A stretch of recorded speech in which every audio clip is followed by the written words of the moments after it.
Hi, everybody. I want to welcome you and thank you so much for joining me at the first Ward 2 community meeting of my term. My name is Eileen Birmingham. I am just recently elected as your Ward 2 council member. And I want to thank you all for being here tonight, because one of the things that we have to love about Montclair is that there are so many other things that you could have been doing tonight. There is an event at the library, there is an event at the History Center, there is an event at the museum, there is an event for Howe House. There are probably numerous back-to-school nights. And yet you find yourself here, and so I am grateful that you're here, and I look forward to spending a little time with you. And just to give you a sense of the evening, I'm going to do a little introduction of myself and our government. I have some guests here who have kindly offering their time from our government, who are going to explain a few things. So I'll introduce them in a little bit. And then I know that I'd like to spend time hearing from you and learning what's important to you. So I hope that agenda works for you. If you find that you need to leave and you haven't gotten to ask the question that you really wanted to ask, please feel free to reach out to me via email or on the phone, because I'm always interested in hearing from you what's important to you. So I'm going to get started. I will do just a very brief introduction of myself. I'm, again, Eileen Birmingham. I've been living here in Montclair for over 10 years now with my husband, who teaches at Columbia, and my daughter, who is an 8th grader at Glenfield this year. And we've been very happily living here. I followed 2 of my sisters here, one of them who lives across the street, and the other one who's sitting here in the audience, my sister Mary, who she looks enough like me that sometimes we are mistaken for each other. So sometimes we have a running joke that people will look at her and think it's me, and vice versa. So anyway, she is here in town, and we're all happily living, raising our families here. So I am a physician by training. I currently work as a researcher, so I don't practice anymore. But I'm very interested in public health. And that's me. I love Montclair. I think Montclair is such a special place. And hopefully you'll get to see some of that as I serve my term. But I want to thank you again for being here. And can I just get a show of hands? How many people have lived here in Montclair, I'll use my metric, for 10 years or more? Okay, so that's sort of what I was thinking. So then I will be very light on the intro about our government, because I think probably most of you know, but most of you know, I'm sure, that we currently are operating under a manager-council system in Montclair. And I think particularly for people who might be coming from away, it's important to understand that system of government distinct from maybe what you might have come from, where you might have a mayor who is an executive. In the manager council system, we have a manager, and I'm joined tonight by our interim manager, Mr. Michael Lapola. Thank you so much for being here. And really, the manager, in terms of the day-to-day operations of the town and overseeing the staff and the administration of the town, that is the manager's job in our system of government. And in fact, by statute, counselors, such as myself, are not even allowed really to direct members of the staff outside of the manager. So, if you were to call me and say, I'm having a problem with my water, I'm not really allowed to say, water engineer, please go to house, that's really not allowed. So we work through the manager. And then the council is really the legislative body. So we are responsible for setting policy of the town, approving our budget, appointing, we do make appointments to land use bodies,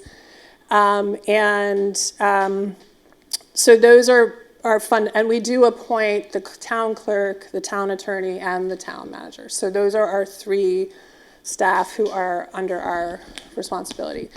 In Montclair, we have 4 ward councilors, 2 at-large councilors, and I'm very happy to be joined by Susan Shin Anderson, who is also serving as our deputy mayor. And then we have a mayor. Mayor Renee Baskerville is our current mayor. And just because it is when you come often from cities, the mayor is the person in charge. In our system, we have the mayor is essentially first among equals, where she has a vote, just like we do, and it's 1 vote. We each have 1 vote. She does have some additional powers of appointment, but otherwise, we're all working together, 7 of us, to set policy for the town. We all succeed together, so the idea is that we will all be working together over the next 4 years. We have nonpartisan elections, which is just somewhat distinct. There are a lot of towns in New Jersey that have partisan elections, so it's like the party line determines who the candidates are. So there are 7 of us, and just by reference, 7 is fairly not, it's fairly, I don't want to say small, but, Glen Ridge, which is a much smaller town, also has 7 counselors. So just to be aware that it's 7 of us, and there's a lot for us to be doing. So I will then, so that's just a little bit of background on our system of government, because I do think it's important to appreciate that here in Montclair. I will say that I wanted to have my first meeting here in Edgemont Park, because I think Edgemont Park is one of the jewels of Montclair. I think it is such an interesting space, how it has the school and the senior center and a memorial and a playground. And I think it's such a great example of what people in Montclair in the early 1900s, 1920s, were very interested in creating social infrastructure. And I think that's one of the things that we all love about Montclair, is that they were very careful about parks. They had referendums about where to create parks, where they would put the schools, where they, making train stations and then having housing around trains, and each train station has parks, in relation to it. So I really appreciate how much thought went into creating Montclair, and it's one of the things I really love about it.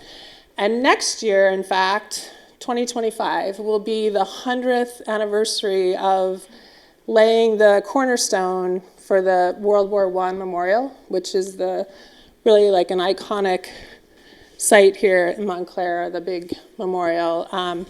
And just by way of a little trivia, when in 2025, November of 2025, when it had been completed, they had for Armistice Day a parade starting in Lackawanna Plaza, and all servicemen from all of the wars, including Civil War veterans, walked from Lackawanna Plaza here to Edgemont Park, and it was 60,000 people. And they had, at the time, described in the newspaper the world's largest sound system, speaker, was used to get to those 60,000 people. So that's just something, again, I think Montclair has just been a very energetic town for a very long time. So I'm going to talk a little bit about our current, as I said, we have 7 council members. And one of the things in New Jersey, we have what's called the Open Public Meeting Act. And what that act means is that the council needs to do all of its discussion, deliberation, and formal action, including voting, in public. So we cannot meet more than 3 people except in public. So, and the meeting has to be when we're dealing with policy. Like if we're at a party, that's okay. But in general, when we're talking about policy, it's really not supposed to be more than 3 of us. Because when we do have a meeting, it has to be adequately noticed. We have to allow for public comment. So one of the things, I mentioned that because what we will be doing is we'll be doing a lot of the work and the discussion and the research in committees. So we will be we've divided ourselves into groups of 3 where we can legally talk in groups of 3. And that's where we're sort of doing the kind of hashing out things, looking at different possibilities, and then communicating with our colleagues as allowed. And then in public, we will be doing the ultimate discussions and making sure that's all public as we're required, and I think as we want to be doing. We all really want to be as transparent as possible when we're doing our work. So just a few of the committees that we have going. We have our Finance Committee, of course, and I'm a member of that. We have our Economic Development Committee, which Susan sits on. We have a Mobility Committee, which we both sit on. There's a Communications Committee. There's a Human Services Committee. And there are a few more too, but I just wanted to give you an idea that we're sort of be covering different aspects, and we'll all have different responsibilities. As a member of the Finance Committee, one of my major goals is, first, fiscal sustainability as much as possible. We know we have some of the highest taxes in the country, really trying to understand why. And that's one of my goals, is to really be very clear about why we're making the decisions that we're making in terms of our budget. So hopefully we'll see some of that coming up. And it really starts, for 2025 budget we're always doing budgeting, but a lot of that will be coming up in the next couple of months, correct? And I know you're going to be talking a little bit about that. So other priorities of mine, and I know several, our council members share this. I mentioned sustainability, and I mean that along many ways: fiscal, environmental, sustainability of our infrastructure. Because I mentioned that our Montclair ancestors in the 1900s and 1920s, they were building like crazy. If you look, our schools, the museum, the police station, the firehouses, they were building like crazy. And we have not been building, and really not even, honestly, doing a great job of maintaining a lot of what we have. And so there really has not been a major infrastructure project outside of the firehouse on Pine in the past 40 years in Montclair. We have built 2 parking decks, but otherwise it's very clear that we need the police station was built, I believe, in 1901. And police stations are really supposed to be modern buildings. They have a job to do, and it's not to be a museum, and so we're really going to be hopefully figuring out how to address some of our infrastructure needs, and that I think is a real priority for a lot of us. Traffic safety and getting people moving along the streets, and that includes people walking, people biking, people on cars, that we're all entitled to be using the streets. It's called a complete street that we all have access to in a safe way. And then environmentally, which I mentioned, and we'll talk more about that.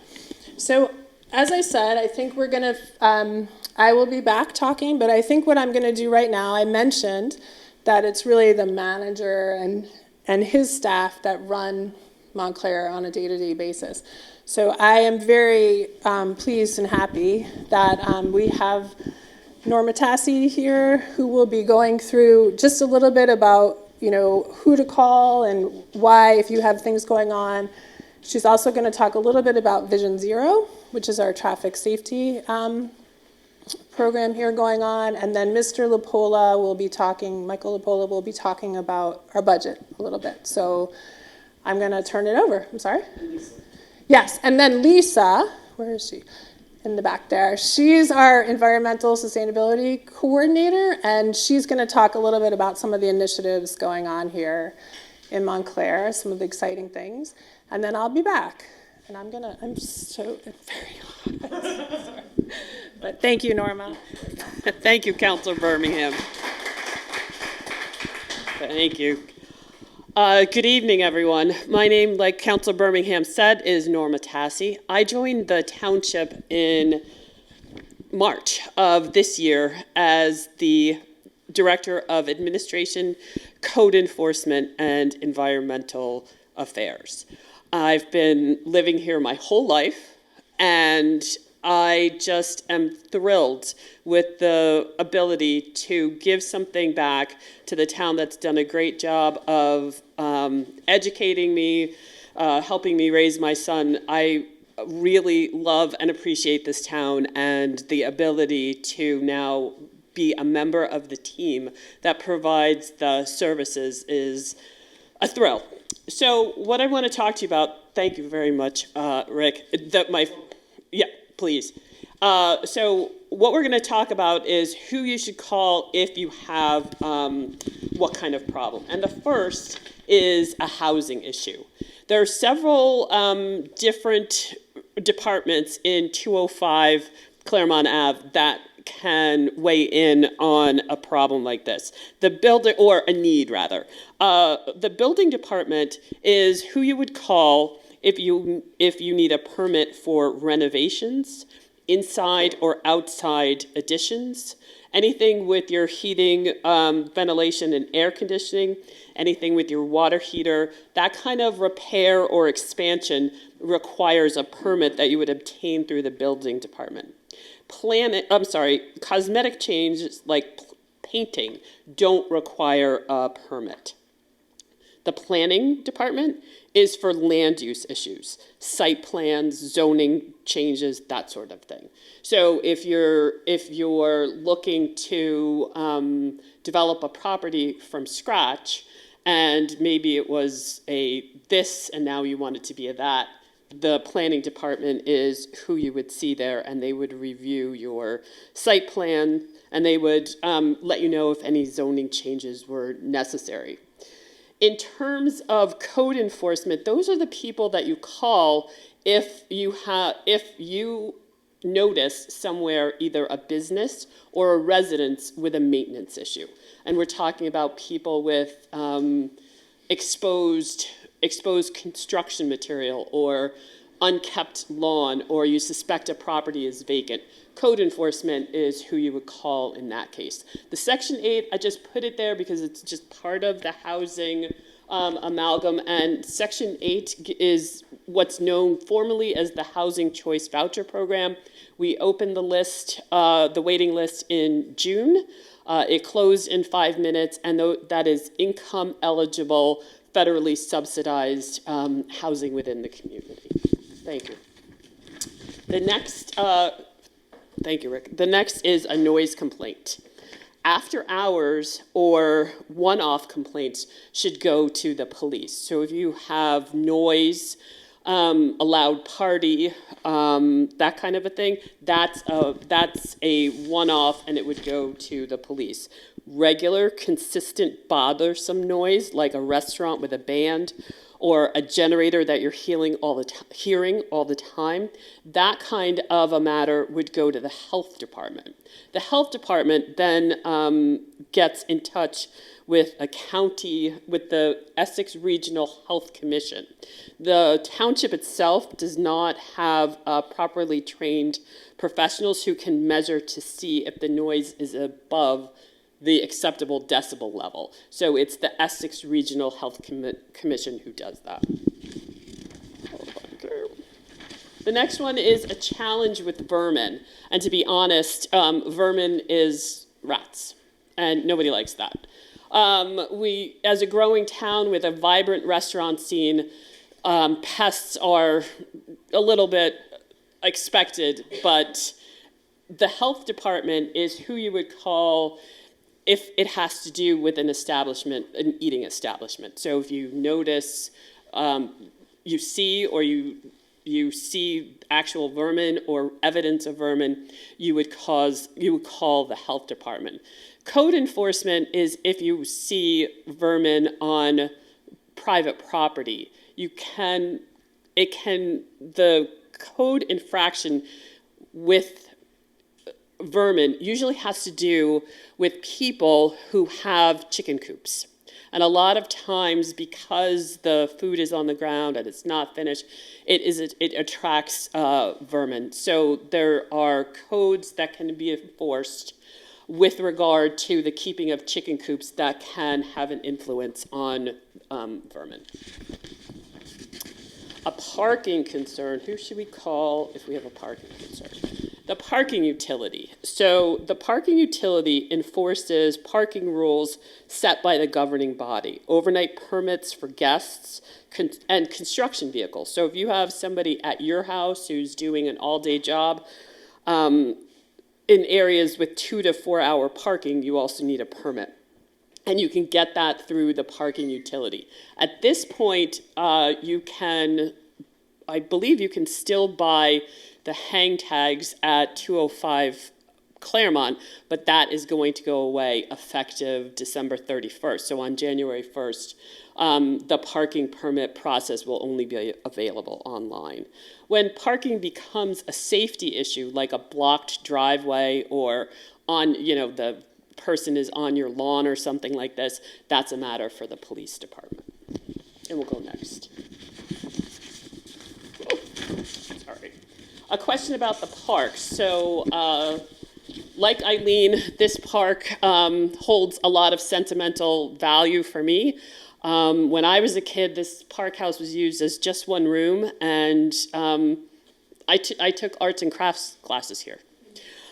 So if you have a problem with the repair of the parks, like the lawn is too high, or you notice something with a piece of playground equipment is in disrepair, you would call the Department of Community Services, and they would send somebody over to take a look, assess, and fix.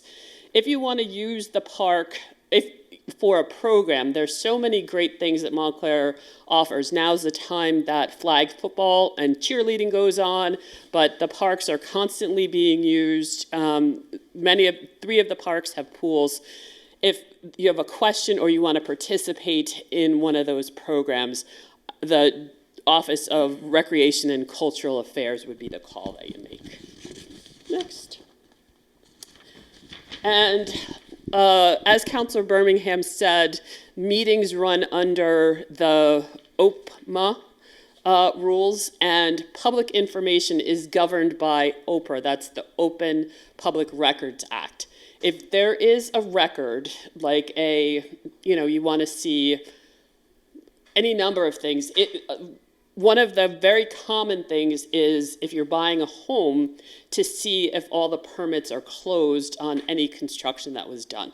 That's a public record, and you go on the township website, you see 6 tiles in the middle. One of the middle ones is the OPRA portal, and you make the request electronically, and the answer comes to you electronically as well.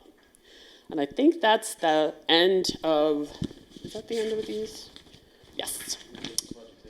The manager's going to do the budget, Rick. If there's the other one with Vision Zero, and maybe while you get that one up, we could see if there's any questions about this. Is that possible? So put Vision Zero up. Please.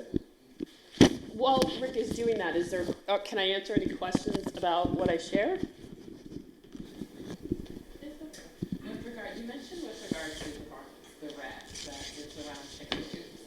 I live right outside the Hollow on Central Avenue. We have a huge rat issue. And I called the township, and they've said that there's nothing that they can do to make sure that keeping our properties clean. And no one has a chicken coop. Around us, our properties are clean. So are there any suggestions about what can be done yuck. That is, it's upsetting and disturbing. If you leave your name with Counselor Birmingham, I can check to see if there's common practices that we can, that you could do. Obviously, a lot of times it's around keeping your garbage cans secure, but I'm sure you've done step 1, 2, and 3. It's difficult. It's difficult. My neighbor has video of them going underneath the house, and with it getting ready to be cold, we're, Yeah. extremely nervous. We don't want any unnecessary orders. If you share your contact with Council Birmingham, what I'll do is check in with the health department and with code enforcement, and just if there's like some commonly used practices that maybe you or your neighbors aren't thinking of, we'll be sure to get it to you. Yeah. I didn't hear you? Oh, I didn't want to out Amy. She was participating as a resident. Director of Health. So, has someone come out to take a look, or? Yes. Okay, and it's on your private property, is that the issue Correct. versus? They'll run in between, like, my house and a couple of different houses. I've been on Talbot Street, I've seen them going up people's front Right. porches. Have you seen any burrows, like, have they dug any holes, have you noticed that? There is a little hole underneath my Right, neighbor's right. house that we've tried to stuff with, Like still wool? steel wool and all Yeah, that kind yeah. of stuff. So we've done Um, that, and there is a house that is currently being worked on, but this was before. Right, right. So typically, if it's on private property, we're not able to do anything, right? But if we see something nearby that is township property, we can absolutely, bait that area. If you want to leave your name with me afterwards, I can double check and see if there's anything, we'll come back out and take a look and see. Okay. There was a time about 10 years ago when we had a drought, and we had bad rat problem throughout town, and the town code went house to house checking behind garages for conditions where people store all their junk and stuff. Right. And they actually gave people 30 days to clean it up, or they'd be fined because of the rat problem. I don't know why you can't do that anymore, but that was done in the past. by the Right, town. right. I think that's partly us and partly code enforcement, so I can certainly have that conversation. But if you see those conditions, you should definitely report it, because that is the, perfect place for rodents to harbor. So, yeah, let me know if you have any issues, leave your name. Okay. I live a couple blocks over from you, and we had a problem a few years ago.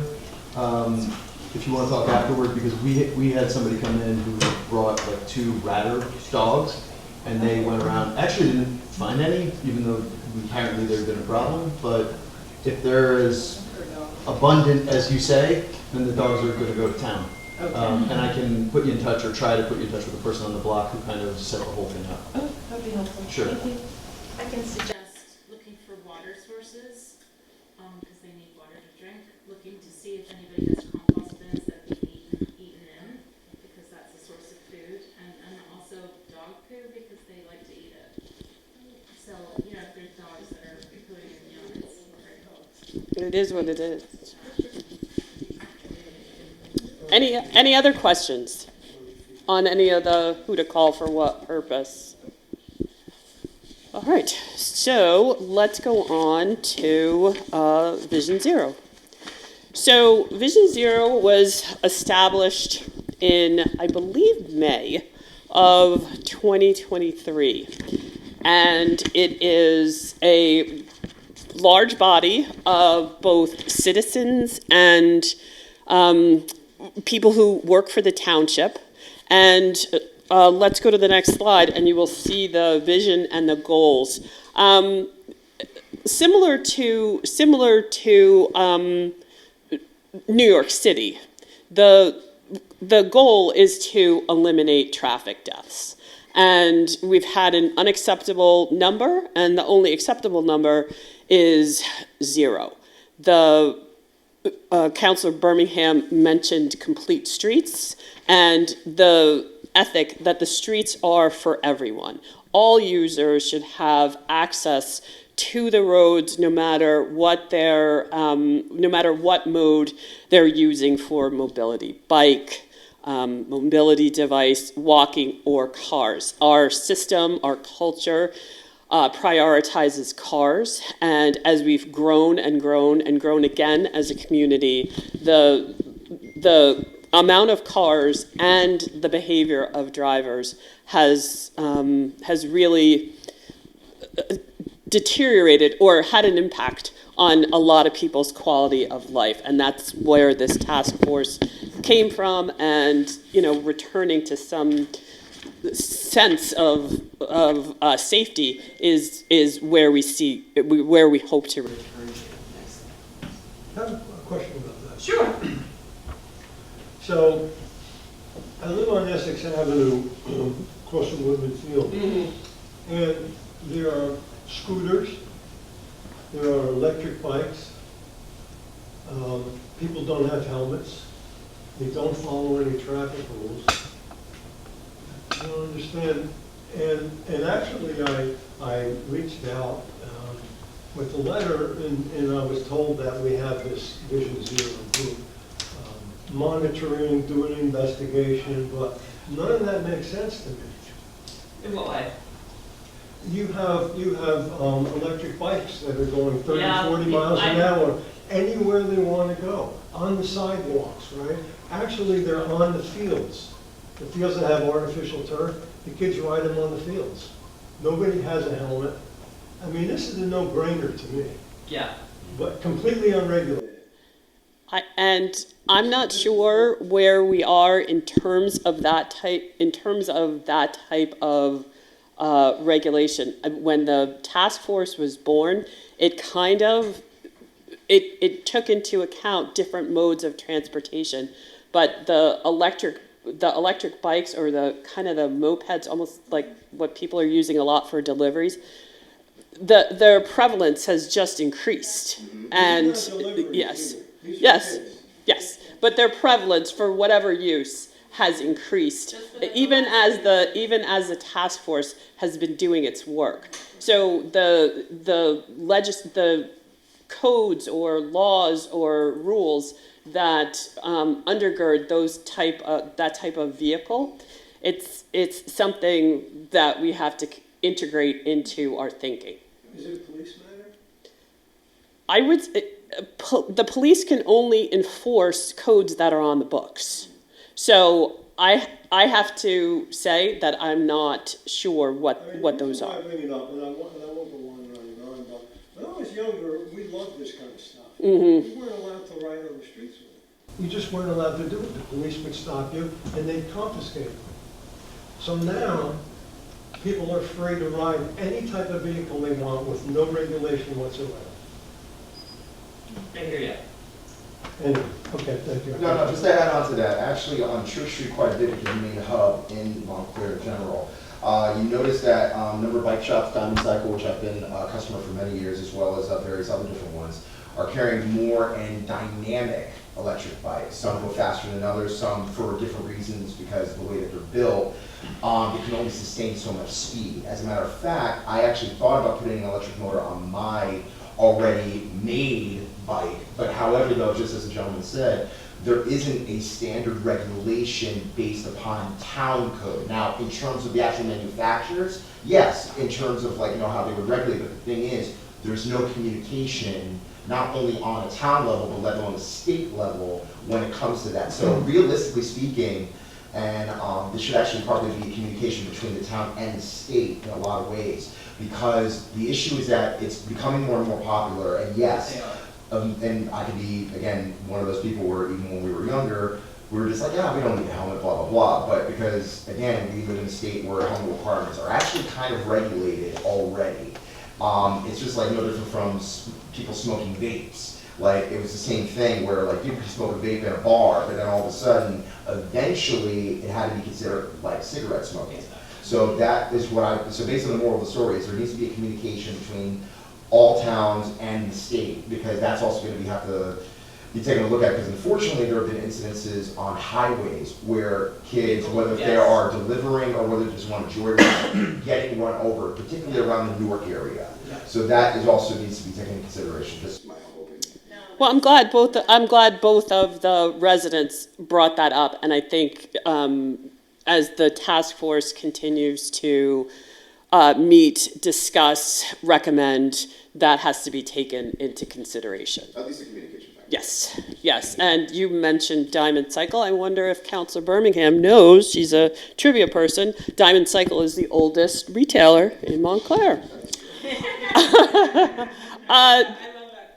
I know you do. The 2024 road program in the second ward talks through curbing and milling and paving in this ward. And I bring it up just because a road in good repair is a safe road. So the curbing involves changing out the curbs from from that poured concrete into Belgian blocks. It's planned for 2 roads, and then milling and paving is the taking up and repaving of the roads, and it's planned for the roads that you see on the screen. Milling and paving, as well as curbing, are things that really can only be done in the fair weather, and the changes, come about if there's a budget constraint. Funny you should mention curbing. It's one of the reasons I came tonight. I live on Ridgewood Avenue, the dead end that goes into Brookfield Park, and we have 3 towns on that street. We have no curbs. And for years, people have been trying to arrange, I think it was with the engineering department, to talk, the 3 towns should talk to each other, do something about it. Never happens. And I would like to see something happen. It's not just people driving on our lawns, it's also, there's no drainage. The street is higher than our driveways. Thank you. So the manager, starting from scratch on something like that isn't what the Vision Zero task force is meant for. But you got a lucky seat tonight next to the township manager, and do call that number because we will study what we can. Next slide, please, Rick. Another safety measure that the town is taking is the rapid rectangular flashing beacons. And I'm sad to say this doesn't read as well as it does in my handout here, but there are 10 beacons ward wide. That's where you push the button, the yellow light goes on, and motorists are obliged to stop. It's conceived to make it easier and give more time for pedestrians to make safe crossing on a busy road. And a lot of times the locations are chosen because they're close to transit or close to business or close to schools. Next one. They're there now. Grove and Chestnut, Grove and Gordonhurst, Grove and Claridge Court, Grove and McDonough, Grove and Columbus. You have 3 on Walnut. You have 1 on Park Street at Train Station. Valley Road and Central, and Watchung Ave and Watchung Plaza, and that's also close to a train station. So none are in planning for the future? I don't know the answer to that, to be honest. The Vision Zero Task Force has an email address. If you have a suggestion, you can email that. It takes some study and some doing. I am not aware of what's planned, but doesn't mean nothing's being planned. But please, if you have a particular street, I'm a big proponent of these sort of low cost but high visibility, potentially high impact measures. So please let me know if you have a street that you would like. Well, I did. You mean for the flashing signs? Yeah, the Chestnut So, Street. right, Chestnut, it's the confluence of everything. It's Yeah. the football field, it's the ice skating arena, Yeah. it's the people coming from the train. Playgrounds. Yeah. It's a very unsafe corner. It's been that way for 10 years.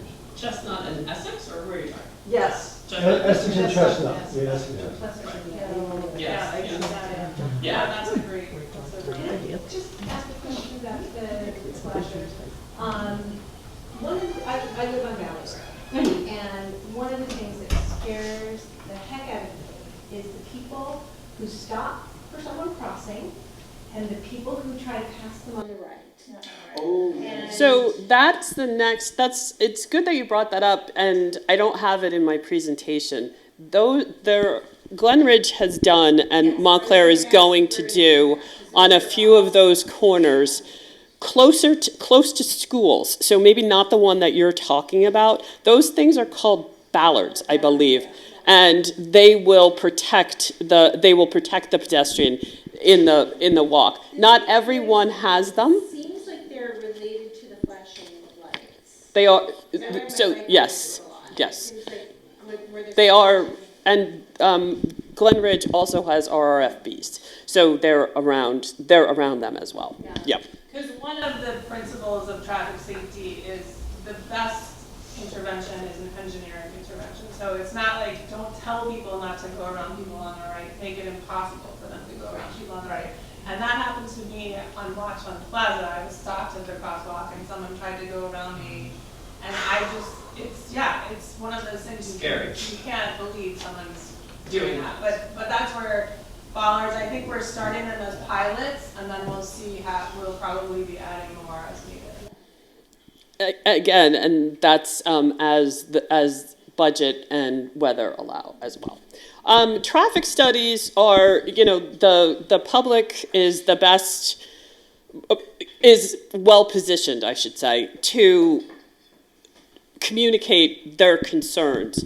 And what happens after a concern is repeatedly communicated, or a serious accident, or a combination of both, the area is then studied. And that's something that's done remotely. It studies the traffic flow over a defined period of time, and a traffic study can be complaint or data-driven. So that is an area of concern, and then the traffic study informs what kind of measure would be appropriate to calm that traffic.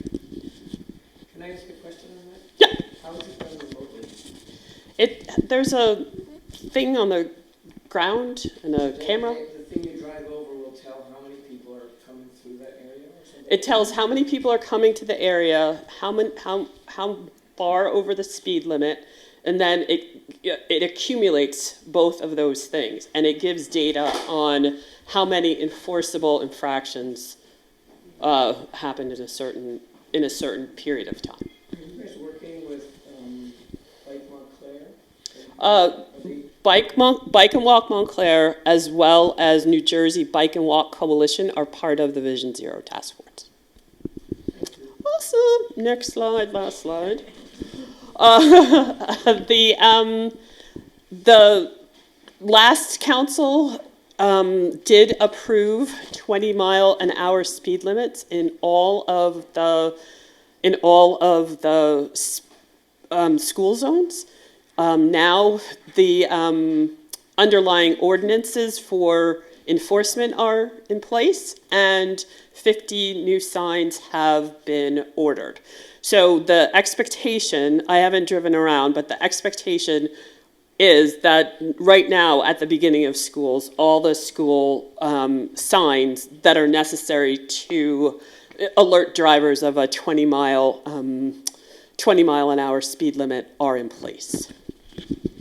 And the last slide is just the email address of the Vision Zero Task Force. If you send a concern, it goes to myself, it goes to the township, it goes to myself, the planner, and the head of Department of Community Services. So everybody sees it and everybody communicates on it. We haven't gotten that much yet, but maybe one of you will use it.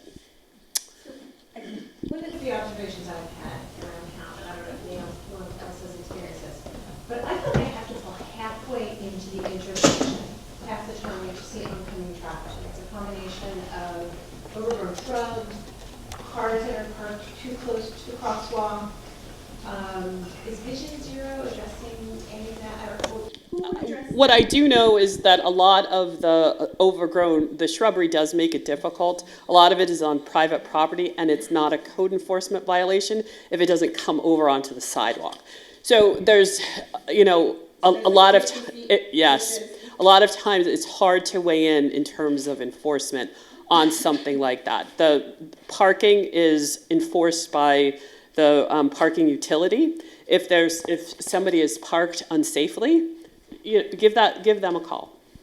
But you raised a good point. I think there are codes for how closely you can have shrubbery to a corner around, and we do need to be watching that. And I do think some of the sight lines that were developed when cars were much lower, and now that everybody's driving SUVs, especially around crosswalks, because I noticed that too. People will come out. I live close to a really problematic one, so I totally know what you mean. So these are all things that we should be thinking about. And just, thank you. Deputy Shan Anderson is one of 2 representatives to the Vision Zero task force. I'm very interested in this issue, so I'm on the mobility committee, but it's Councilor D'Amato and the deputy mayor who are so.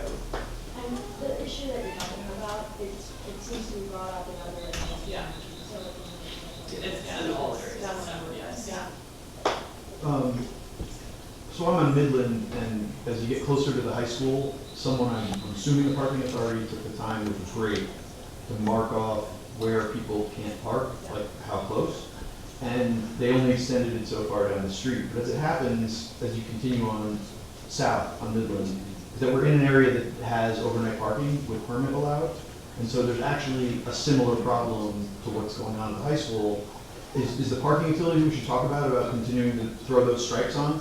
Yes. Yeah. Okay. Definitely. Because I think it's needed beyond just what the issue is down there. We've certainly had a lot of people like flooding up to the edge of the, to our driveway. And that kind of, Definitely you know, you can call and they will yeah. put lines. By the way, I had conversations with them about other issues related to parking on the street. It was very responsive. It was actually really good. And so other questions similar to that, well, not similar, but you mentioned something about mobility. And when people have trucks that are encroaching the public right of way on the sidewalk, who do we talk about that? Code enforcement. Yeah. Okay, got it. And I am going to, the manager is now going to talk us through the budgeting process. Rick, if you could. Thank you. Thank you, Norma. Thank you. Thanks so much. I want to thank Norma, and there are several other staff members here tonight. I just really want to thank them. I have found them so generous with their time, so really want to thank them for being here tonight. Without further ado, I will introduce Mr. Michael Lapola, who's going to run us through some budgeting basics. As I said, this for me is a real goal. When we all wonder, why are our taxes so high? Even though we won't be able to magically make your taxes not high, we would hopefully not too much higher, but you would at least understand the answer to that question, because there are a lot of reasons why Montclair, being in New Jersey, and the system that New Jersey has, why our taxes tend to be high. So I'm going to give Mr. Lapola the floor. Thank you. Good evening, everyone. Before I get started on this, I joined Montclair a little over a year ago. I came for a 3-month stint, 3 days a week, and I wound up staying a little longer than that. I am enjoying myself, but I just, at the time, didn't introduce myself to the people, so I just want to tell you about my background. When I was 26 years old, I was elected a freeholder in Union County. I held the dubious distinction of being the youngest person ever elected a freeholder in the state. I had that record for about 40 years. From there, I served as an assistant counsel to the governor. I served as New Jersey State Director for United States Senator Bill Bradley. I was the first assistant prosecutor in Union County. I was the Union County manager, which is the only county in New Jersey that has a manager form of government, not a county executives. So it was the county version of how things work in Montclair.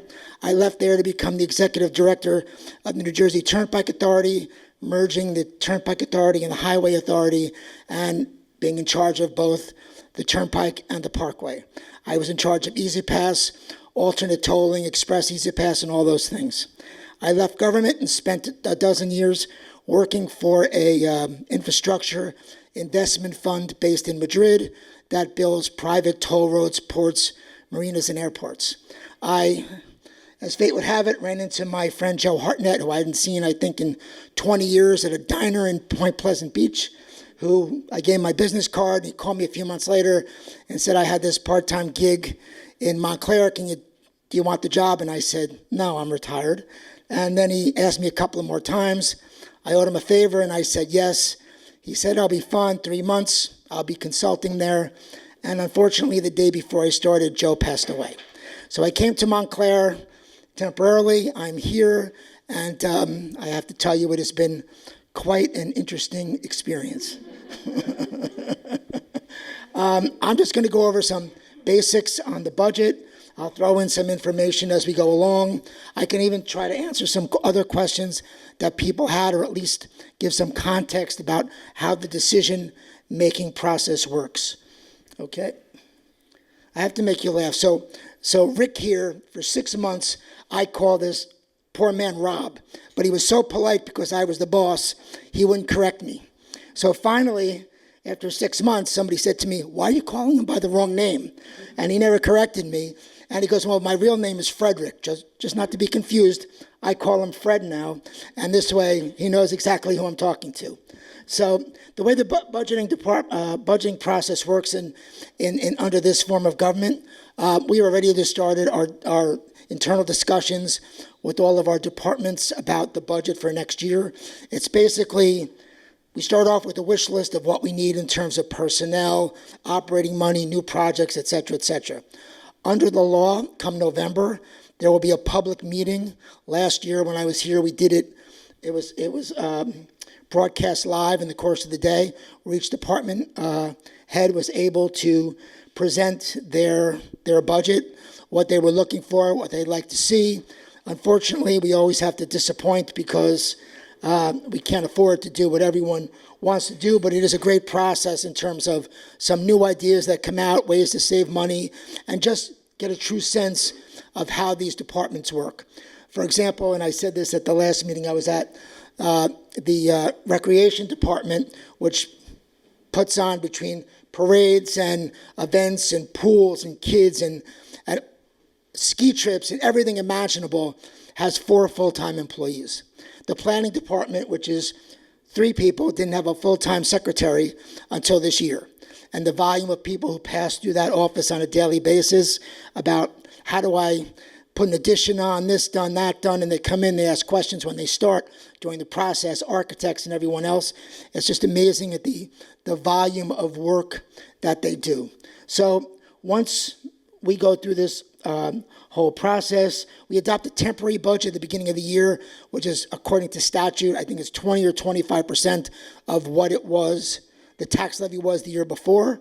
And then we turn it over to the mayor and council, and we work together to come up with a budget which balances a whole bunch of things, priorities, and also in New Jersey, I'm sure you've all heard about the cap law, which caps our tax levy at 2%. So our budget is a little over $100 million because there's revenues from other things that are not the tax levy. There's grants and all kinds of other sources of revenues. But the tax levy, which you're going to see here, we're capped at 2%. So what does that mean? 2% is, and as we did the budget this year, in Montclair, all but 55 of our full-time employees belong to a union. And under those contracts, many of which were adopted in 2019 or before, and we're still in the later years of 7-year contracts, the raises this year were 3.5%. So if you're giving people a 3.5% raise, but I can only raise the taxes 2%, it is very problematic because the salary and wages take up a lot of the money that's available. And unfortunately for us, it's going to be the case again in 2025. That's just the reality of what I and the new mayor and council have inherited. So those are things we have to live with and figure out, what we do. Ultimately, we have, last year we had 2 public budget presentations where people can come to ask questions, and ultimately the mayor and council vote to approve the budget, which should occur by late spring. It was a little later this year, but by late spring. Okay, next. Okay, so I'll just go do some slides before I get into some bigger numbers. When you get your tax bill, a little less than 24.5% of your tax bill goes to us. The rest of it goes to the schools, the county, and the library. And also the way it works, I'm sorry I have no voice. I never have a voice. But the way it works is we are like sort of the guarantor. So we collect the taxes for the county and the schools at 100% of their levy. We then have to pay them 100%, even if we only collect 98% of the taxes that we levy. So in Montclair, because it's an affluent town and the tax collections are high, over 99%, but you can go to some other areas where tax collections may drop below that, and they're providing 100% to those units of government, and then the municipality is basically guaranteeing the rest. Good. Okay, so this is a breakdown. The average assessed home, that's not an average sale price, here is $635,800. If you see that average tax payment on that assessed house is about $22,000. So I'm sure that house is probably at least $1 million, but for the assessed value, and we can talk about equalization rates and things like that. So if you look at this pie chart here, you can see where the schools get $12,463 out of that $22,000. The municipality gets a little less than $5,400. We do a direct library tax, which is about $300. The county is $37.22, and the county has a dedicated open space tax, so $136 goes to them, which they use for county parks and recreation. Next. Okay, and this is just percentages of what I just showed you. So you can see, obviously, the schools are the biggest chunk at over 56% of your property tax dollars.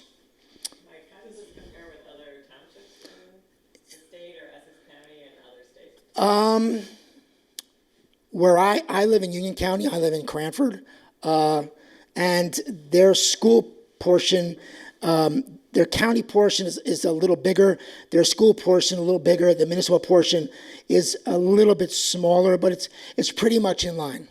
I mean, it's not that crazy. If you were to go to one of the more urban areas, it would be a whole different thing. If there's an Abbott district or things like that, these numbers would be very much out of sync compared to what you would see here.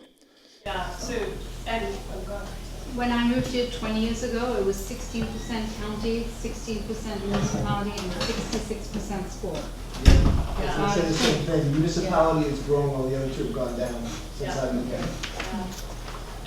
And that's a real struggle because Montclair is in the category of towns that gets less than 10% of its school budget from the state. But that's always been the case. That No, hasn't changed. well, in the 70s, we were getting 33% from the state. And it's a result of the court decisions that really made New Jersey one of the most progressive in terms of school funding, that a lot of the schools, you mentioned the Abbott districts, like the state is required to fund those school districts. And so for wealthy towns like Montclair that are considered wealthy, even though all of it, it's just aggregate wealth, we are aggregately wealthy, the state is saying, we're not going to give you that much to fund your schools, and we have to do it.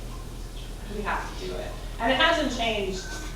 I agree with you that this shift is concerning because Glen Ridge, for example, you would see 60% going to schools. Ridgewood, you would see 65% going to schools. So it's a challenge for us here in Montclair. Thank you.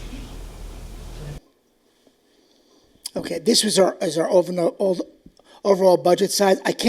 This is really not, not that it doesn't matter, but if we were to, for example, you see the number increase by $1.1 million. So if we get $1 million budget, we amend our budget, that number will be $1 million higher by the end of the year. That's just our gross number. I just wanted to give you a sense of how big our overall budget is, which the overwhelming majority of our revenues go to salary and wages and health benefits. Next. Okay. The one thing that happened this year relative to last year was the fact that last year was our last payment under the American Rescue Plan Act. So in 2023, there was a little over $2 million we used that was applied to salary and wages. So we didn't get that $2 million. So that impacted how we were going to raise money through our tax levy. So the tax levy, if you go to the next one there, our tax levy increased a little less than 3%. It was a difference of $1.7 million. And I just want to go back because I talked about the cap before. The cap is not capped on the $100 million. There are exemptions in the cap, so there's a whole bunch of things that, like health benefits and things like that you're not capped at because you can't control them. We're in the state health benefits plan.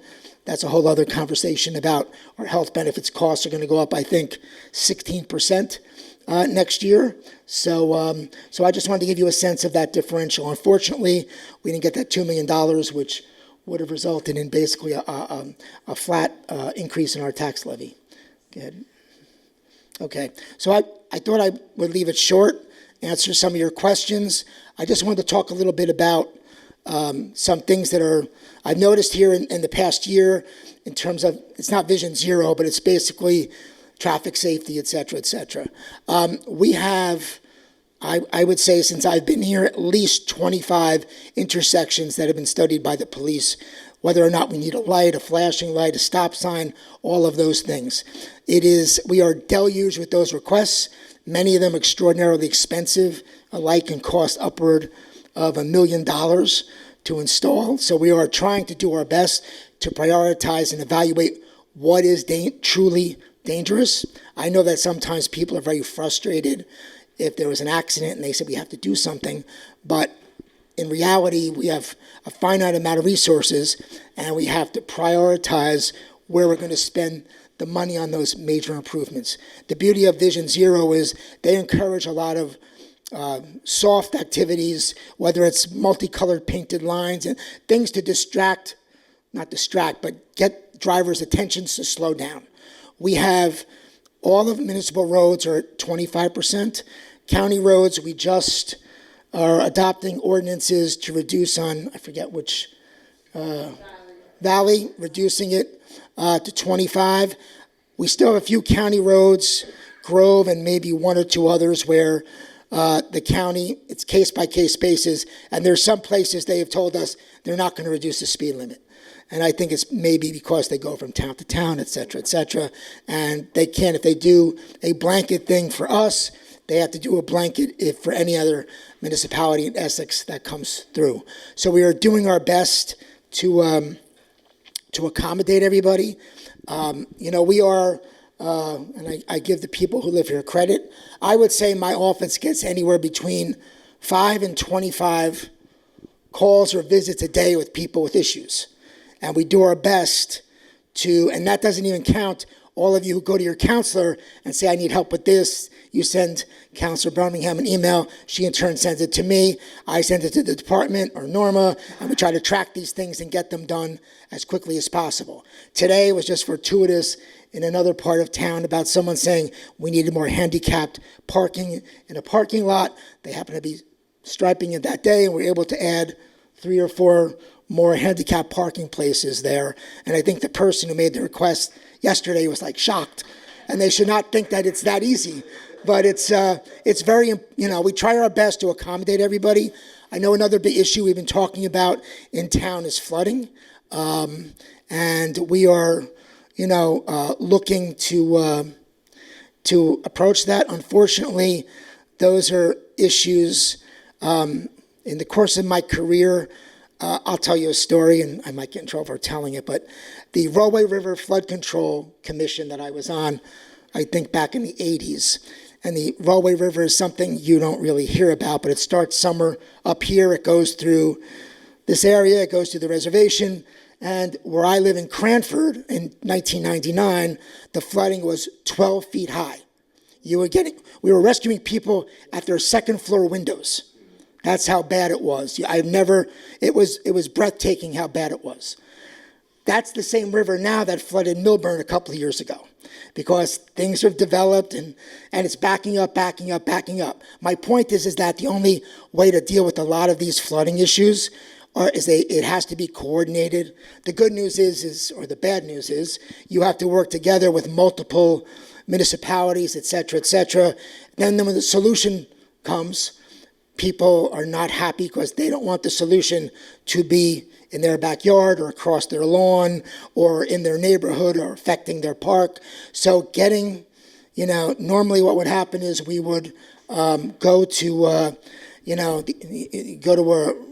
congressperson, go to Congressperson Cheryl, say we need help, get an appropriation to go to the Army Corps and try to deal with some of this stuff.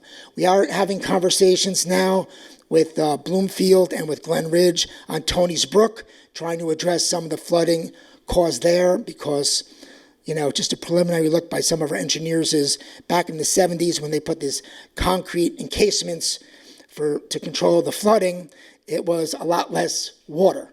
So now what control the flooding is now somehow in some locations causing the flooding. So we're going to look at that. I can't say we're going to have a solution quickly. And reality too is that the last storm we had a few weeks ago, we had almost a record amount of rain in a short period of time.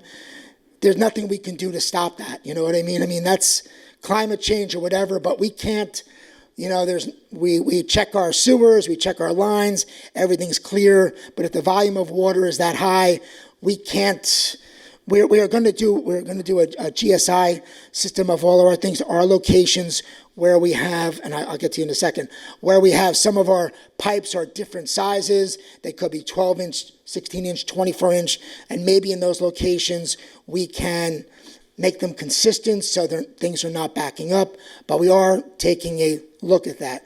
That is not only it takes a lot of time to evaluate this stuff, it also costs a lot of money. These are going to be decisions that this mayor and council will have to make in terms of what their priorities are and how to get this done. Okay, we're both here very related to what you're talking about in terms of storm surge. This lovely pond over there is a stormwater catch basin, and it has to be part of a puzzle of different things that we have to address in stormwater management. One is every 10 years it has to be dredged. It was dredged, 12 years ago? It looks like it needs it again. Yeah. Well, right. Well, yes. Yeah, we are, I know this because your predecessor, we lower it when there's going to be a bad storm and flooding. We can lower the pond, but it was always because everyone saw the storm going on. Have you lowered it yet? Have you lowered it yet? There's a certain height, certain amount of volume of rain. We lower it, and then we can do that. We are in the process with the engineers. It is the processing, the permit processing in New Jersey takes a long time, because anytime you do this and you're going to disturb the silt, we get these requests all the time, not about here, but about all kinds, anything where there's water. Why don't you dredge it? Why don't you dredge it? And a lot of it is when you dredge it, you have to examine whatever chemicals or whatever there is, you're kicking up. And that's why New Jersey is and it's a good thing, they're very strict, but the permitting process takes time. And then once we dredge it, we have to figure out where we're going to put the silt that we're dredging. But we are looking at that, hiring the engineers to do that, and that will be on the council's menu agenda sometime probably in the next 6 months. Is there a scheduled frequency to do that, like she mentioned? It's approximately every 10 to 12 years. So in that sense, that if it has to be every 10 to 12 years, it seems like the process should start 2 years before it's due. Yeah, right. I couldn't agree with you more, but I've been here a year, so we started it, so, yeah. guys talk a lot about traffic calming and speeding, and a lot of great ideas and a lot of great changes. The one thing I have seen less and less of every year since I've been here for 35 years is actual enforcement. I can't tell you the last time, let me just finish. I can't tell you the last time I've seen crosswalk enforcement or speeding enforcement. And I've been in Red Bank a lot lately, where you do not dare cross a crosswalk with somebody in there. The signage tells you, you will be fined this much, and you have this many points, and there's enforcement everywhere. There's none here. I don't want to say none, but I haven't seen any. And I'm not going to, I don't want to argue with you, but I would disagree on the enforcement part of it, because we went through this with people on, I believe it was, I think it was Upper Mountain or somewhere, where we had all these people come and made the complaints about no enforcement, and then we got all the statistics about the tickets, et cetera, et cetera. I have to tell you a little anecdote, and I'm not making, yeah, and that, you'll have to talk to the, you can. Crosswalk enforcement, because I remember we used to see it, people walking back and forth across, and the police pulling them over. Seen that 10 years. This is a really, busy town, and I think you can invite the chief and traffic enforcement to come here and talk about it, because they're better at this with the statistics than I am. All those ideas are great, but until enforcement increases in this town, it's all, I don't want to say useless, but it's just kind of. Well, that's interesting, because, again, like the studies will show, and I'm not diminishing enforcement, but engineering is really, like I said, if someone's going to cross on the right in a crosswalk, you're going to have a police officer there maybe like once every 5 weeks. If you put bollards there, they can't do it. Well, no, I mean it's shown. No, I'm not. You need to be worried about things like that. I agree. I agree. And in fact, the state just released all the tickets that have been issued in all of the different towns in New Jersey. So it's interesting. You can see, like, we have probably a moderate amount in terms of our towns. Right. I mean, I think crosswalk stings are potentially something. Yeah, and it's I have to, my favorite story about all this is we had the police stop someone for speeding, and the guy said, well, I live in town, it's my first time, can you cut me a break? And he said, well, we used to cut you a break, but 300 people show up at the council meeting complaining that people are speeding, and the guy said, yeah, I'm one of those people who went to the microphone to complain about speeding, but can you please cut me a break? So, yes. I'm very happy to hear you talk about the kind of studies and focus that is going to be given to stormwater and flooding in the town. That is a major concern for all the reasons you outlined. As you know, there was no environmental impact study done at Woodman Field, where we lost a huge berm and enormous trees and root systems, and those of us who live in that area have experienced flooding in our basements, pretty severe, and we're worried.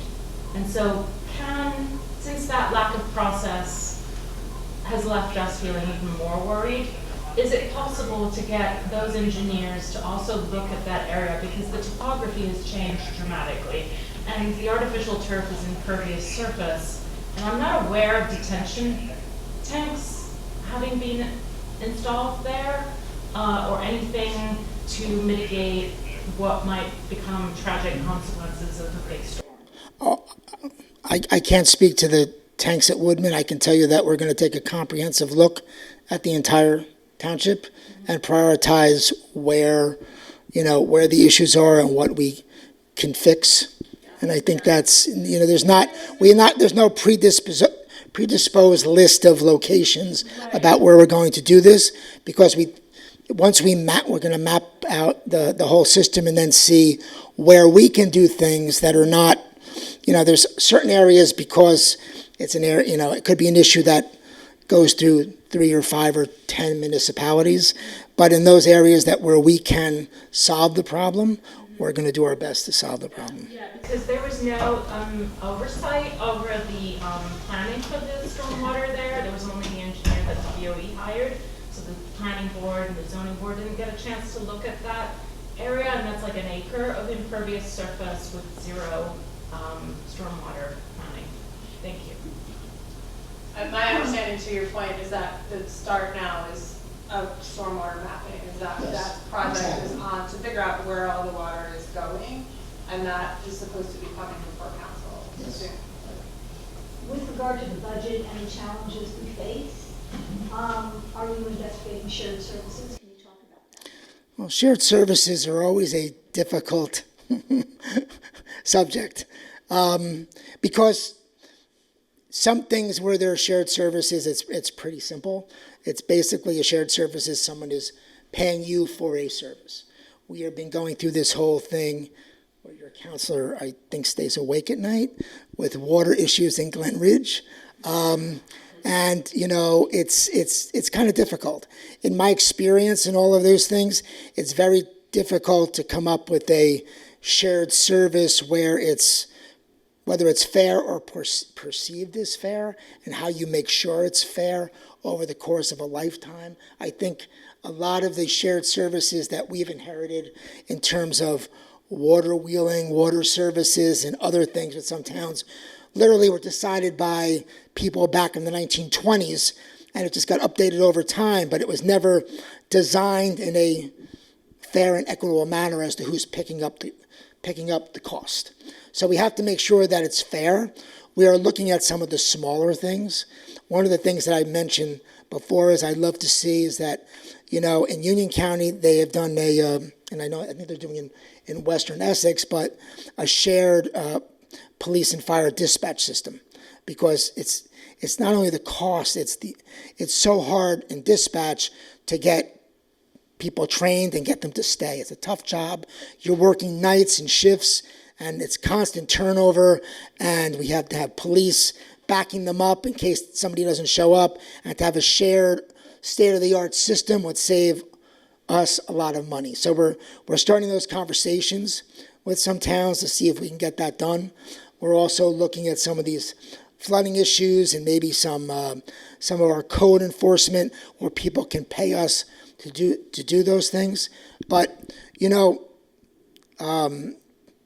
for example, people always say, why don't we have more combined municipal court systems? And I'll tell you the reason why that is because under the statute, if you do a truly shared system, the governor appoints the judge and everybody else, and no towns wants to give up that appointment to the governor. That's the reality of New Jersey. New Jersey is despite the fact that we have a manager form here, it's extraordinarily political, those decisions, and no one ever wants to give it up. It's the same thing. I lived in Scotch Plains for a while, and Fanwood is a small town that's surrounded 90% by Scotch Plains. It was created because the people in Scotch Plains didn't want a train station on the Raritan Valley line, so the people who wanted to have the train station around the location of the train station incorporated and created a separate town. They have a joint school system. It's been joint forever, but they don't have a joint police force. So the reason why they couldn't do it is one was civil service, one was not. Then the salaries were so disjointed, one compared to the other, they couldn't figure out a way to combine them and make it equitable and et cetera, so they couldn't do it. So those are the kind of issues that we have to look at. Have you looked at how Maplewood and South Orange merged their fire departments? It's certainly a much more fair. I will defer to Councilor Birmingham, who is an expert on fire departments. She knows everything about this, so. Address all the problems you said and save the money, while what we did in Montclair is subsidize Glen Ridge, so. Is that Mr. Redbacki back there? Yes. Our township water usage has grown about 5% a year for the last 2 years.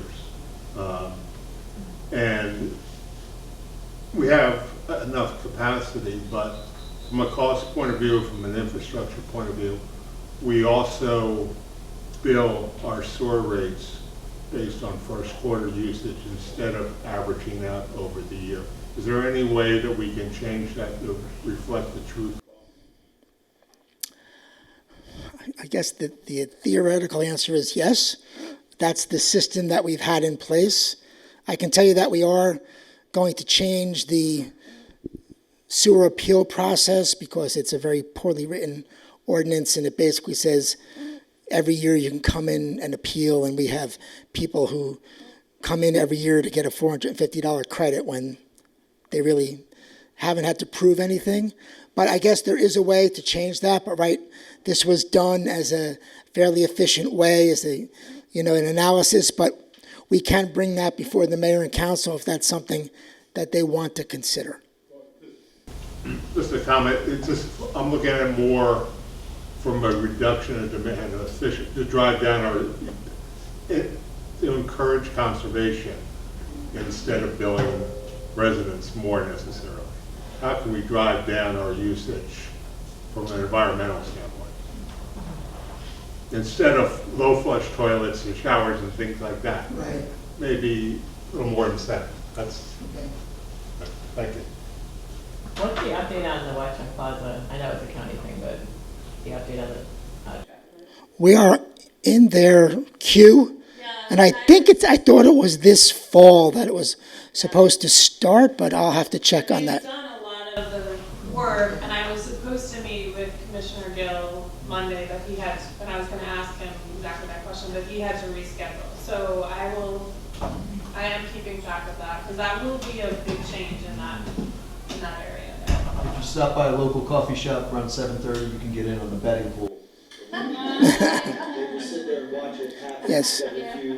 Yeah. Okay. And before you ask your question, I just want to talk about. You mentioned earlier about the electric bikes and this and that. That all is regulated by state statute.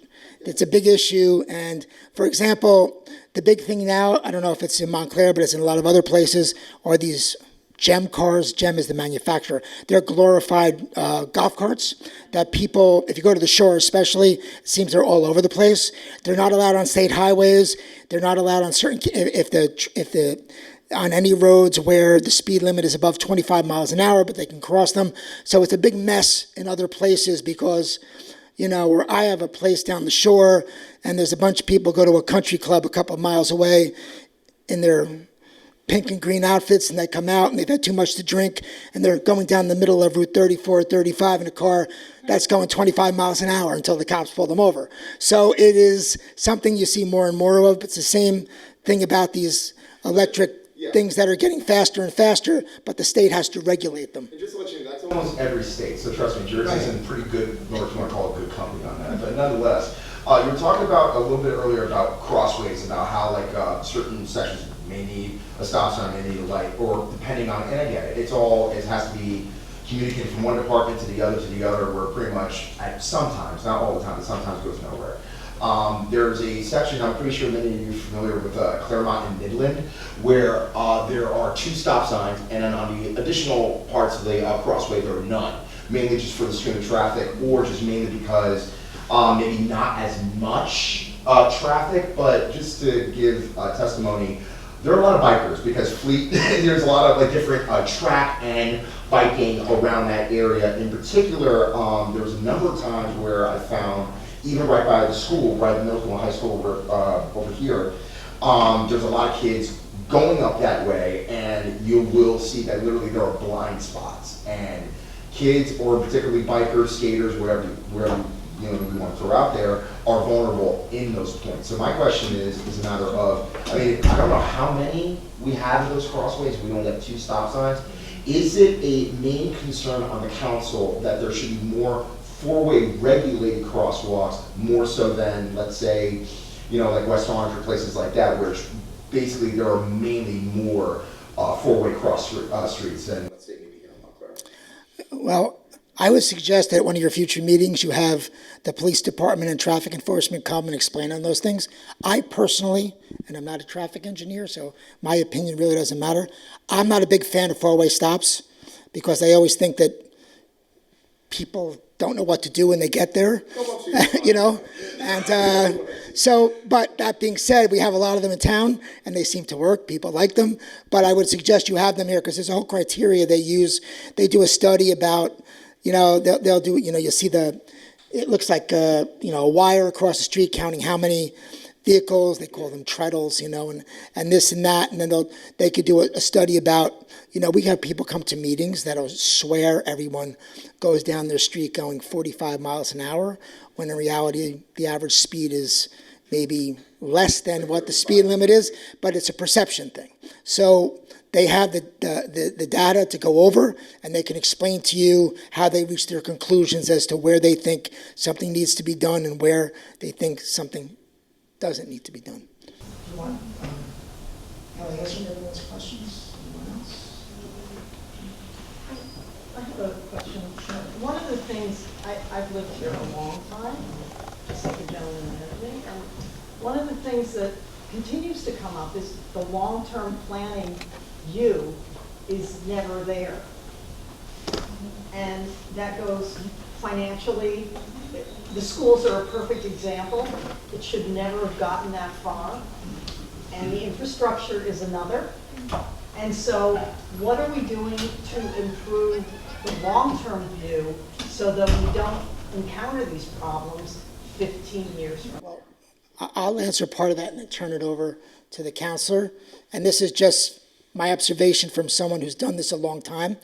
Except for school improvements and maybe many road improvements, in the last 40 years, the only major municipal investment that was made is the fire headquarters on Pine Street. It is a town that is, I'm going to get in trouble for saying this, but I'm short-termed anyway. It is obsessed with process and not with result. We have a real issue about people who can't agree to disagree on things, and if one side doesn't get their way, the process is flawed and the other side is corrupt. Maybe it's just where it wound up, but we just don't seem to focus on, okay, we'll have committees, subcommittees, process, 3 traffic studies, and everything, but then ultimately it doesn't get done. I mean, there's a pile of studies about the municipal building, which I have to tell you, when I took this job, I said, wow, I bet you town hall is majestic with columns, and I came to a building, with all due respect to the town, it's a dump. I mean, the ceiling fell on my desk twice in my first week, and Mike Perez back there in the orange shirt, who was our jack of all trades maintenance man, gave me a broom, and he says, when you see the bubble, just stick it the hole in the broom in there, and if the water comes out, cover your desk. If not, you're okay. I mean, that's not a way to maintain a building. In my opinion, the building is not fixable, and police headquarters is the same thing. We need to address these things. They're going to be expensive and long-term. We have done what we can to fix the roof and this and that, but to me, these buildings are not worth $3 or $5 or $10 million investments because the buildings are way past that. The police headquarters is just not. We are 2 generations behind there. The municipal building is literally, I had an engineer come out about 6 weeks ago because of the way the bricks are separating from the building. I thought we'd have to put scaffolding up to prevent them from falling and hitting people or cars or whatever. But so far, we're good. Every time it rains, the elevator breaks. Those are the kind of things that we have.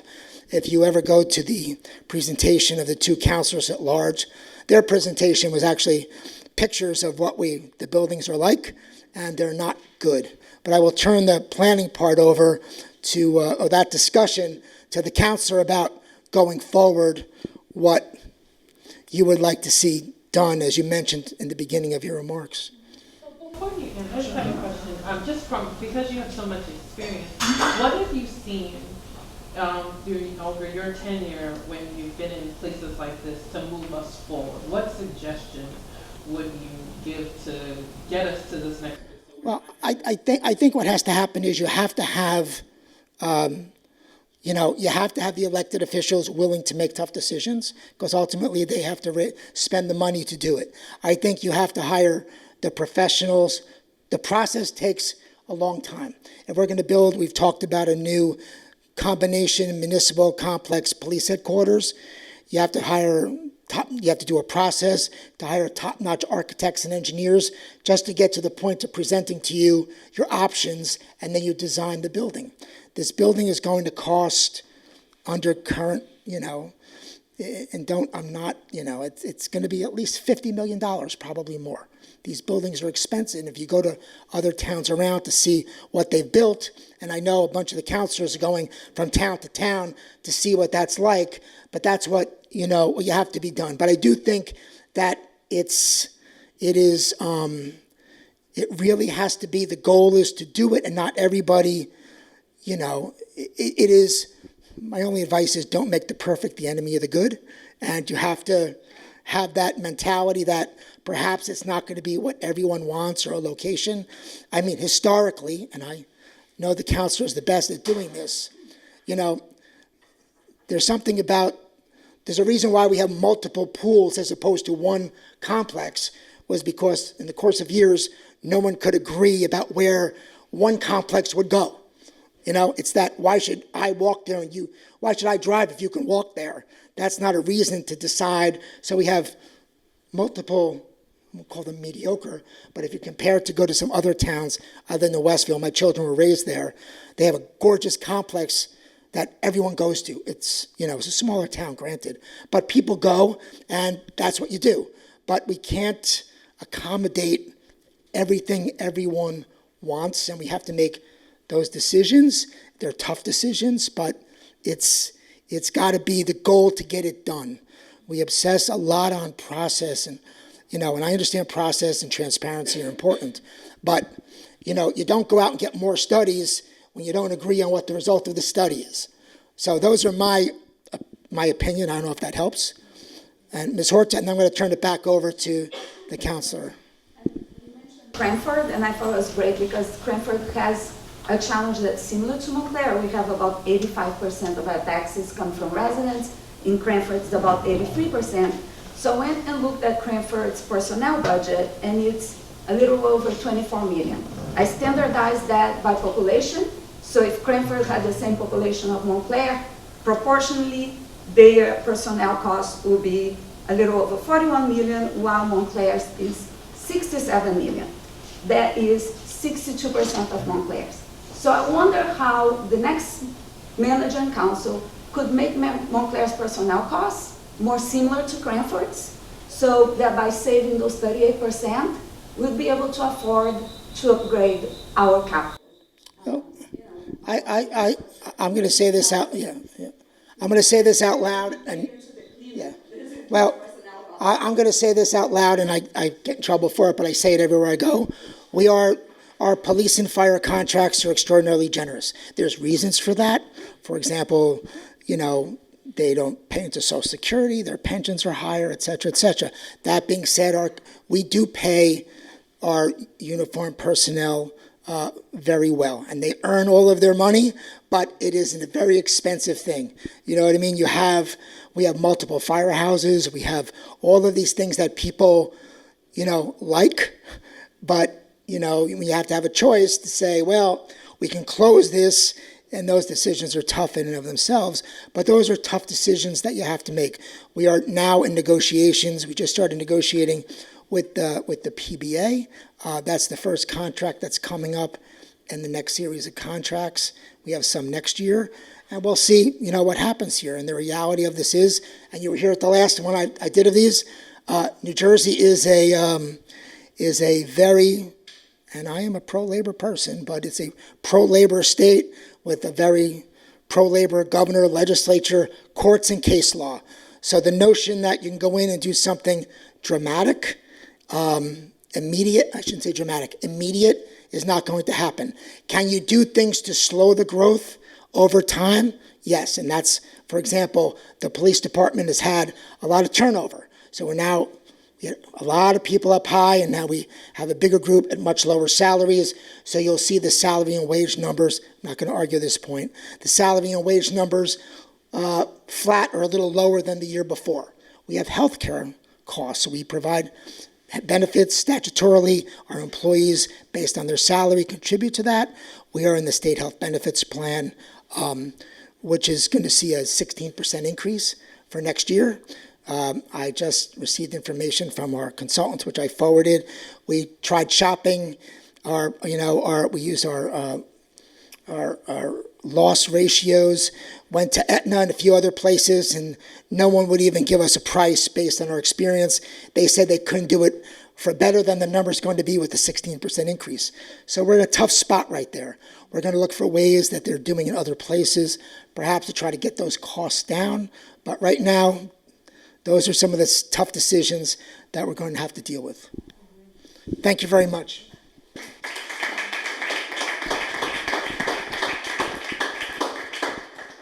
And this is something, we talk about this a lot, I've talked about this a lot, and I think just looking at objective facts and knowing the state of New Jersey and the system that we're in. So one thing, for example, when people come from out of state and they're used to living in New York or Massachusetts or Virginia or Michigan, and you come to Montclair and you see Bloomfield Avenue and you think to yourself, as my parents have said to me, what? Like, Bloomfield Avenue, it's so busy. You must get so much sales tax from everybody coming to your local restaurants and eating. And in New Jersey, we get nothing. So we are supporting an infrastructure. So we hire police and we hire fire, like to take care of this. And in New Jersey, back to the whole school issue, all of that money, all of the sales tax goes to the state, and the local towns do not get it. There are two exceptions, cannabis and hotels, but in general, for example, in Massachusetts, they have a meal tax where every time someone spends $100 in a restaurant, the town can get $1, which would be so great for Montclair if that could happen, but in New Jersey, it's not allowed. And so these are things just figuring out how to operate within this system. Like you mentioned Westfield. Westfield is a town of a little more than 30,000 people. We're about 40,000. So they're smaller than us, but not that much smaller than us. They're 6 miles, we're 6 miles. They're about $10 billion aggregate wealth. We're about $10 billion. You know, so there's similarities. They have commercial systems.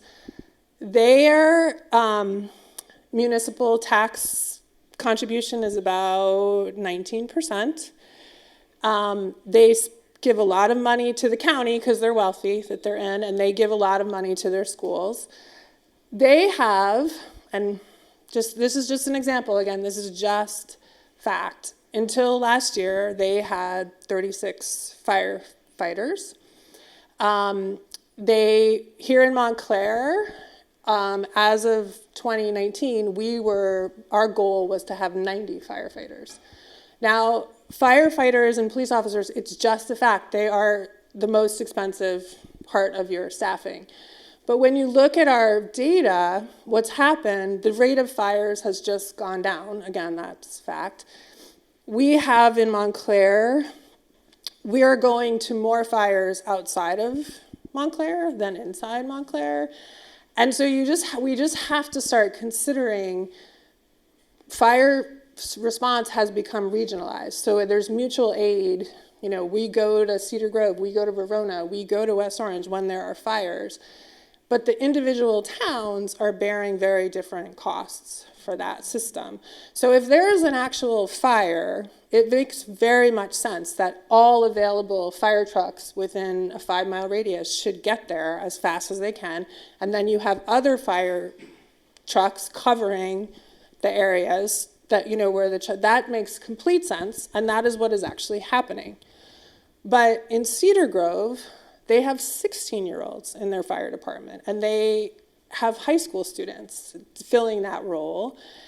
And we are paying, you know, $200,000 for several of our firefighters. And I do not mean this at all. I have said this publicly. My father was a police officer. He was also a volunteer firefighter.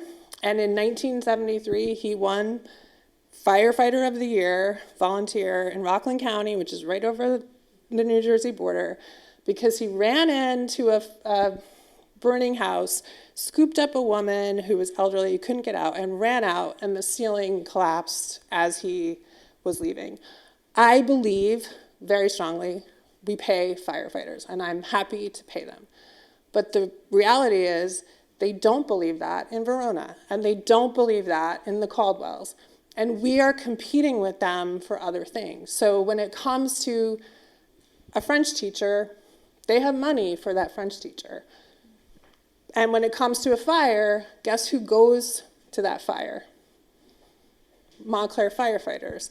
And that's part of Montclair has a real generosity of spirit in general, but at some point, difficult decisions have to be made. And that's why, again, I think data is really important to be looking at, because I think fire response should be regionalized as it is. I just think there should be fair cost sharing, honestly. And that's what they do in Michigan, Virginia. Like, if you go to other places, you will see that they've figured it out.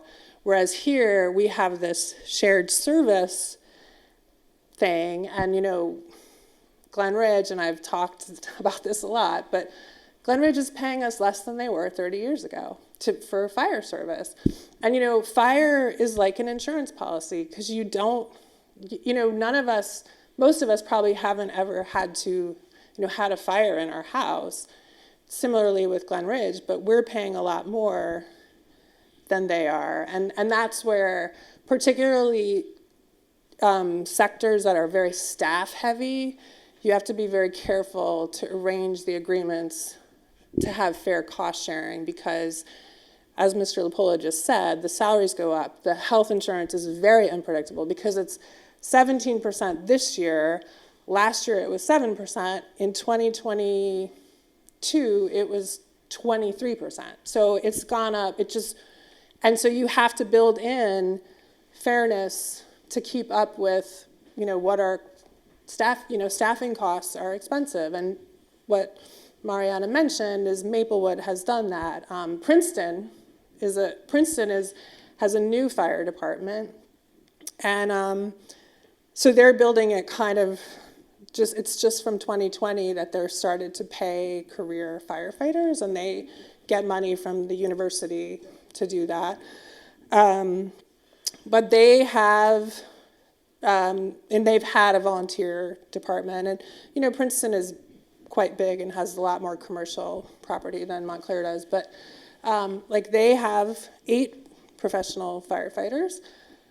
They work 1 on, 48 off, which is 48 hours off, and here it's 1 on, 72 hours off. So other towns are basically trying to save, you know what I mean? Like, they're doing things to keep their costs low, and they have their top salary is $88,000 a year for those firefighters, and that's very different than Montclair. And again, this is not me, it's difficult to be a town where you have to pay for almost all of your school system, and to be what Montclair, we're a town of 40,000 people. We have a large police department, we have a large fire department, we have a health department, we have animal control, we have hockey rinks, we have 3 pools. What Montclair is trying to do is very difficult, and I think that's where we just have to, look at data and try and figure out how we can, make things work. And so with infrastructure, because that is what you can see over the past 20 and 30 years, that the staffing costs have gone up and infrastructure was kind of neglected. And just, again, I like the trivia, but when Montclair went to a professional fire department in 1914, and they basically had a referendum in 1915 to increase their salary to $100 a month. That was the max salary. At that time, New Jersey had a cap, and that was the max. There was a referendum that we would be paying them $100,000 a month, and that equivalent today would be $36,000. So it's become and the entire budget for the fire department was $50,000 in 1914, and that would be about $3 million today, and instead it's $20 million. So these are just things that, again, it's just thinking about how we're going to move forward. And when it comes to infrastructure, we really need to look when our bonds are maturing, so we can keep it relatively tax neutral, so we can fold in new bonds as others mature, and really have a plan to really, because as I said, Montclair, you look around Montclair 100 years ago, they were thinking about infrastructure a lot, and we need to get back to how we're going to think about infrastructure for the long haul, and acknowledge that we really do need to spend money on it. We had a financial advisor for 10 years who literally, if you read the white paper he wrote in like 2011, he wrote, it doesn't matter what your school infrastructure plan is. You have to just not spend money on your schools. Like that, he literally said that, and that became the mantra, that it was like just Band-Aid, Band-Aid, Band-Aid. And then all of a sudden it became, we need $180 million at least of school bonds, and that's where we are. So again, I have these conversations and they're hard, because I never want to sound like I'm devaluing anyone's work. That is not at all what I really do respect work in general, and I think it should be paid work. It's just acknowledging the reality of where we are in Montclair and what we're trying to do. It's very unusual to have an economically diverse, racially diverse, generationally diverse in the suburbs. The suburbs really tend to be homogenous in general, and so in a way Montclair is a little bit of a miracle in that way, but it's really, we need to be thinking about how we're going to make it work. So is Lisa here? Yeah, I know. Oh my gosh, I know, it's so late. Could you think you could come back? I invited Lisa because she is just like a star of innovation and trying to get grants to help us achieve some really exciting environmental things. But maybe she could come back. But is there anything you want to say, like, quickly? Yeah. So, we're talking about climate resiliency and flooding.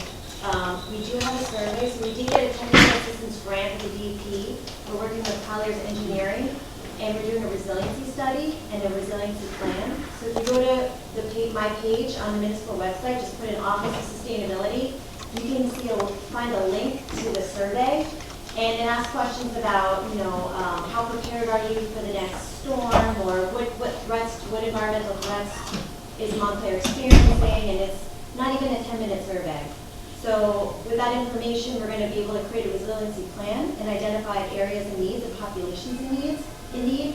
And with that, we can then apply for grants and hopefully get funding so we can do some things to help with our climate resiliency.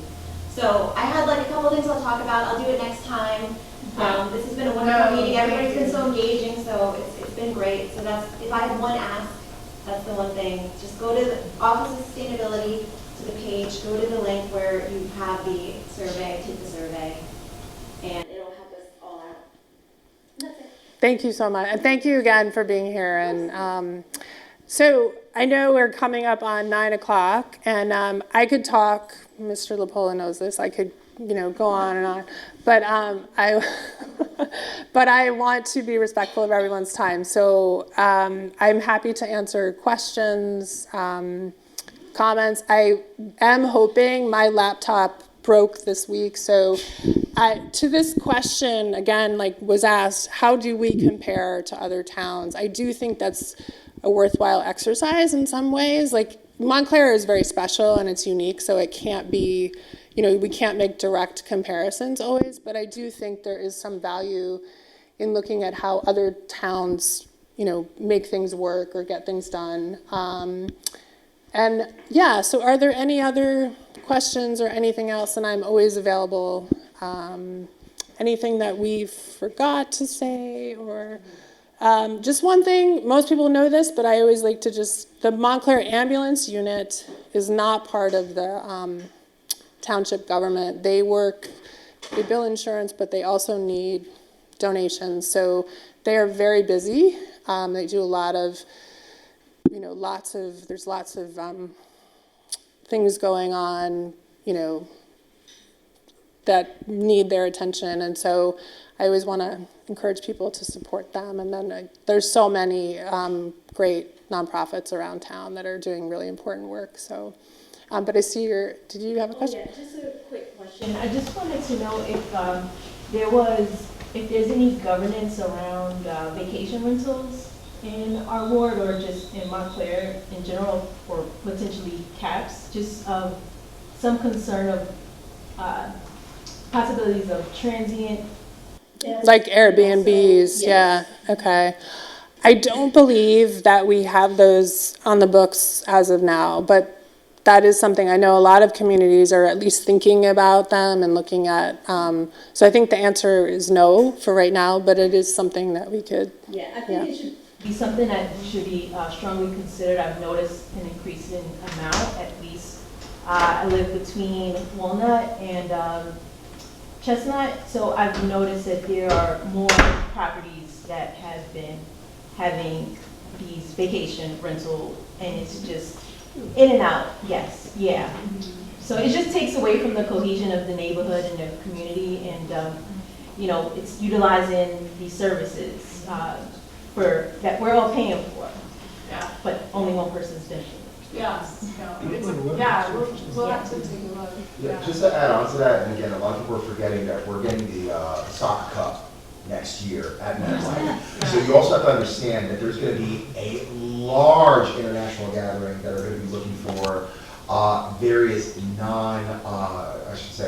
cheaper ways of maintaining just to stay open for reservation and other things of that nature. Not everybody is fortunate enough to say, hey, I have a family member, let me stay open for a week and do whatever and blah, blah, blah. But it's not just Montclair that's going to be going through that. It's really going to be the entire North Jersey area and New York metropolitan area, respectively. Yes, no, I was in Europe for the last World Cup. I could just imagine what's going to be happening. It's going to be a lot, and there's going to be a lot of law enforcement.